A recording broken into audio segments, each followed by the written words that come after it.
Redmi Pad 2 Pro 5G. I know, a lot of you have been waiting for this one. The first Pad Pro delivered a really solid, affordable tablet experience, and this one is clearly trying to build on that. But it's doing it in a very safe way. There are no drastic changes here. Most of the tablet feels familiar. The real upgrades are in two areas which actually needed attention: performance and battery. We'll get into all of that, but before we do, make sure you subscribe to the channel. Now, the design hasn't changed much from the last generation. You still get that dual tone finish on the back. Most of the body is metal, but the strip that houses the camera feels like plastic. I've got the grey color here, and honestly, it's a bit boring.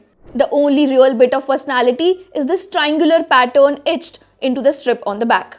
The rear panel also has a nice matte finish, and it picks up way fewer fingerprint smudges this time.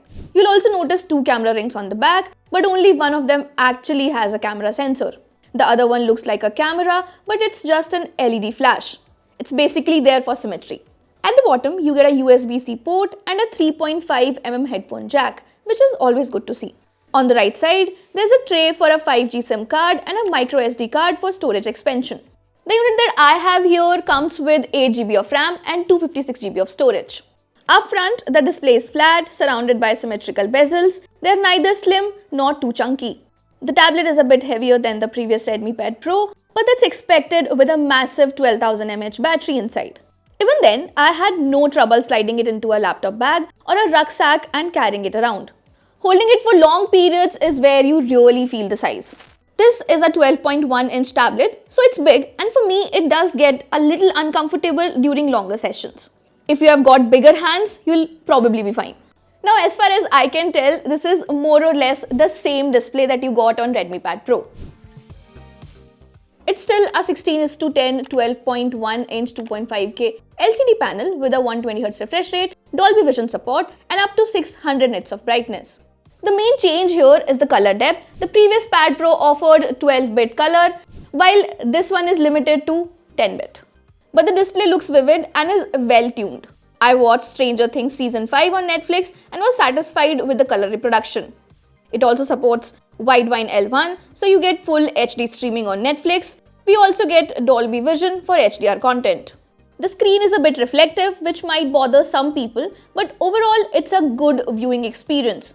The 120Hz adaptive refresh rate keeps everything smooth with no noticeable lag during regular use. You also get quad speakers with Dolby Atmos, and they sound good. The output is well balanced, gets loud enough, and has decent bass, making this a solid tablet for content consumption.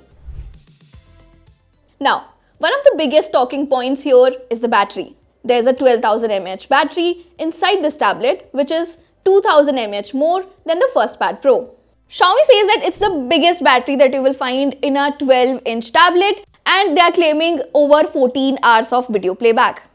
This is still something that needs more real-world testing before I give my final verdict, but this is one area where Xiaomi really needs to deliver. Not only is the battery the biggest USP of this tablet, the older Pad Pro also didn't offer a good battery life, so expectations here are definitely high. You also get 33-watt fast charging, but with a battery this large, it's not going to be quick. It took about 30 minutes to reach 20%. So yes, charging is on the slower side, but that feels intentional given how rarely you have to plug it in. It also supports 27-watt reverse charging, which means it can double as a power bank for your phone or earbuds. Performance-wise, this is powered by the Snapdragon 7S Gen 4. It's a proven chip that's more than capable of handling day-to-day multitasking and can even run graphically demanding games like BGMI without too many issues. In first impressions, everything feels snappy. App launches are quick, multitasking feels smooth, and there's no obvious lag when jumping between apps. This feels like a tablet designed for long sessions and not quick bursts. You get a 13-megapixel camera on the back, which is fine for scanning QR codes or documents. Up front, there's also an 8-megapixel camera. It's alright for video calls, but don't have high expectations from it. The Pad 2 Pro runs HyperOS 2 based on Android 15. On tablets, HyperOS 2 brings updated visuals and smoother performance, thanks to the upgraded HyperCore and Gemini integration. You do get some pre-installed apps, but most of them are pretty useful. Multitasking is really the USP. You can run up to 4 apps at the same time. 2 in split screen and 2 more in floating windows. Finally, let's talk about the accessories. There are 2 that you can buy with the tablet, the keyboard case and the Smart Pen. The keyboard here is 2nd gen and only works with the Redmi Pad 2 Pro. Overall, it's good. The typing experience is comfortable, key travel is solid, and it doubles as a protective case when you are not using it. But there are clear omissions. There's no backlighting and no trackpad, both of which were also missing on the first Pad Pro's keyboard. I was hoping they would fix that this time, but they didn't. It also doesn't use pogo pins. Instead, it connects over Bluetooth, which means you have to charge the keyboard separately using a USB-C cable. The same is true for the Smart Pen as well. It also needs to be charged separately, which is a bit annoying. That said, the Smart Pen itself is genuinely good. It's responsive, supports handwriting recognition, has solid palm rejection most of the times, and works well for notes and sketches. It still doesn't attach magnetically to the tablet, but you do get a detachable pen holder for the keyboard case to hold it. And unlike the keyboard, the Smart Pen also works with the previous Pad Pro. Now, you're probably wondering about the pricing, but unfortunately, we do not have official numbers during the making of this video. But I'm expecting the 5G variant to land somewhere between 28,000 and 30,000 rupees. If the final pricing is out by the time this video goes live, we will pin a comment with all the details.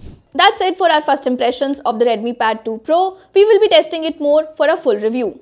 Let us know if you have any questions in the comment section below. Also, let us know if you want us to compare this tablet with another tablet. We will do that for you. Till then, keep watching and I will see you guys in the next one.